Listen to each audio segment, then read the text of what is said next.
hukum seorang perempuan kemudian ingin sholat di masjid. Ingin sholat di masjid. Betul yang tadi ibu sampaikan, yang dituliskan bahwa perempuan itu afdalnya sholatnya di rumah. Tapi harus dilihat kapan hadis itu muncul. Karena ada hadis juga yang menyarankan, bahkan memotivasi perempuan sholat ke masjid. Yang tadi disampaikan itu ada riwayat-riwayatnya teman-teman sekalian. Di hadis Ahmad ada, di Abu Daud ada. Itu dari Ummu Salamah radhiyallahu ta'ala anha. Ya, afdalu masajidin nisa qa'ru buyutihinna. Ya, keutamaan atau khairu masajidin nisa. Masjidnya perempuan itu yang terbaik itu qa'ru buyutihinna, di tengah-tengah rumahnya, di dalam ruangan rumahnya. Bahkan di hadis lain, di kamar itu lebih bagus. Ya, kemudian daripada di ruang tengah. Ruang tengah lebih bagus daripada di depan rumah. Artinya semakin ke dalam, semakin ke dalam, semakin di rumah, itulah masjid terbaik bagi perempuan. Kapan hadis itu muncul? Ketika perempuan itu belum aman untuk ke masjid. Awal-awal dibangun masjid di Madinah, baik itu masjid Nabi yang kedua dibangun setelah Quba, kemudian orang-orang pada ke masjid, maka terjadilah 3 sifat yang jika ada 3 sifat ini, perempuan dianjurkan di rumah. Dan nilainya sama dengan laki-laki ke masjid. Apa 3 sifat ini? Pertama, ada kewajiban yang berlaku bagi perempuan di dalam rumahnya. Sehingga prioritasnya di rumah, bukan ke masjid. Misal, dia baru punya anak yang diberikan ASI, atau anak yang harus dirawat, yang kalau dibawa ke masjid justru bisa memberikan gangguan kepada orang sholat yang lain, dan bisa mengurangi rasa khusyuk. Rewelnya, belum disiapkannya, belum dikondisikan. Orang-orang dulu ngajak anak ke masjid itu, sebelum berlangsung sholat, sudah diperkenalkan dengan masjid. Misal, sholat zuhur sekarang misalnya jam 12 kurang 10. Maka Anda jam 11 datang, jam 10, kenalkan masjid, lihatin, ini tempat untuk khutbahnya, ini mimbarnya, ini saf-saf sholatnya, ini sholat seperti ini, seperti ini, seperti ini. Lihatin, kalau anak-anak itu wajar, memang anak-anak wajar. Kalau jalan, kalau lari, kalau macam-macam, biarkan dulu aja masuk dia, biarkan masuk. Lari-lari di masjid, lewat sana-sini, setelah dia mulai agak nyaman, baru sampaikan, ini rumah Allah. Allah yang sayang pada papa, yang memberikan rezeki, memberikan kau main-mainan, membuat kita nyaman hidup. Allah itu sayang. Rumah Allah beda dengan rumah kita. Masuknya kaki kanan. Ucapkan ini. Kalau kakak ucapkan ini, nanti tobotnya bisa ditambah. Masuk, ucapkan, masukkan kaki kanan, berangkat rapi dia. Begitu sudah mulai agak baik, ajaklah kemudian dalam sholat berjamaah, rapi dia. Dalam sholat dia rapi, setelah sholat lari, biarkan aja namanya anak-anak. Yang repot itu kalau ada orang tua kekanak-kanakan, habis sholat lari-larian. Itu yang repot. Kakek-kakek habis sholat main prosotan di situ, baru kita repot di situ. Kalau anak-anak ya biarkan aja namanya anak-anak. Naik ke punggung biarkan, Anda sholat sunnah dia naik biarkan, nggak apa-apa, nggak usah repot dengan itu.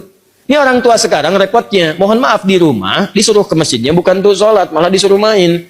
Kalian ini rame aja di rumah, main sana ke masjid, ya main dia di masjid. Jelas ya? Maka itu poin untuk pentingnya. Maka yang pertama, kalau ada tugas perempuan di dalam rumah, memang hanya perempuan yang bisa mengatasi, maka yang afdal itu di rumah, jangan paksakan ke masjid. Suami dorong ke masjid, anak laki-lakinya dorong ke masjid. Dorong ke masjid, investasikan. Ayo nak ke masjid, ke masjid, ke masjid, ke masjid. Ke masjid, dorong. Antum yang perempuan di rumah. Itu afdalnya. Yang kedua, jika kemudian di jalan itu belum aman dari fitnah. Ini terjadi di zaman Nabi. Awal-awal dibangun Masjid Nabawi itu, bahkan jangankan ke masjid, malam-malam itu suka buang hajat, tidak ada toilet. Yang ada itu kebun-kebun, di kebun-kebun kurma macam-macam. Perempuan-perempuan juga demikian. Begitu keluar sering diganggu oleh preman-preman Madinah. Awal-awal di Madinah itu ada preman. Ada, kemudian tobat. Jadi kalau ada preman sekarang telat. Kalau nggak tobat keterlaluan. Orang jahiliyah, tobat, preman, tobat, telat. Kalau sekarang ada preman, tidak tobat. Ya Alhamdulillah, Alhamdulillah. Kemarin-kemarin saya lihat ada banyak yang baik-baik. Saya waktu mengisi untuk persiapan Ramadan, itu Masya Allah ada teman-teman dari Pang. Sahabat-sahabat Pang, Masya Allah tampilan badannya macam-macamnya. Tapi Masya Allah tobat mereka. Begitu bertobat, hal pertama yang mereka lakukan adalah mengganti namanya. Dari Pang menjadi Pangajian. Ya, Pang jadi pengajian. Tobat. Nah itu diganggu perempuan-perempuan itu, sering diusilin. Sampai bahkan turun ayat tentang jilbab. Ya ayuhan nabiyyu qul li azwajika wa banatika wa nisa'il mu'minin yudnina min jalabibihinna. Hei Nabi, katakan pada istrimu, anak-anak perempuanmu dan perempuan-perempuan yang beriman, sampaikan pada mereka, rendahkan jilbab-jilbab mereka. Ya, asa an yu'rafna fala yu'dzain, sehingga mereka bisa dikenali dan tidak diganggu lagi. Turun ayat ini, turun tentang ayat merendahkan jilbab. Setelah itu masyarakat menyebar. Nah, yang ketiga, memang tidak ada tempat khusus untuk perempuan, adanya laki-laki saja. Jadi kalau masuk ke sana dia khawatirkan ikhtilaf. Itu yang berbahaya. Maka setelah itulah kemudian dalam 3 kondisi ini perempuan diminta oleh Nabi di rumah, lebih baik di rumah, jangan ke masjid.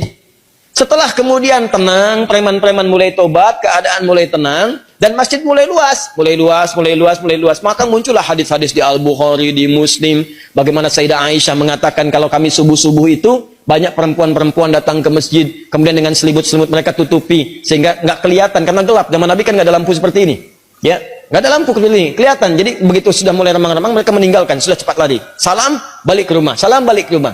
Itu tandanya sudah ada saf yang rapi, aman di jalannya, kemudian di rumahnya pun tidak ada tugas yang menuntut perempuan ada di rumah. Maka kalau kondisinya aman seperti itu, terbebas dari 3 hal yang demikian, maka hukum ke masjid itu utamanya sama dengan laki-laki diutamakan. Apalagi kalau suami yang ngajak, bagus itu. Mama ayo ke masjid, safnya ada. Seperti di sini di Alexan, saf perempuan ada, laki-laki ada. Ke masjid jalan, subuh berangkat sama-sama. Kalau bisa sekeluarga. Supaya keluarga itu bisa kenal dengan masjid, anak-anaknya dibawa berangkat semua. Oh bu, enak tuh pulang-pulang. Masya Allah, selesai jalan lagi, jalan sehat semuanya.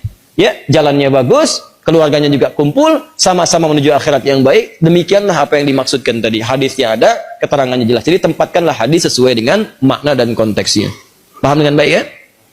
Baik. Jadi insya Allah setelah ini tidak ada pemaksaan lagi.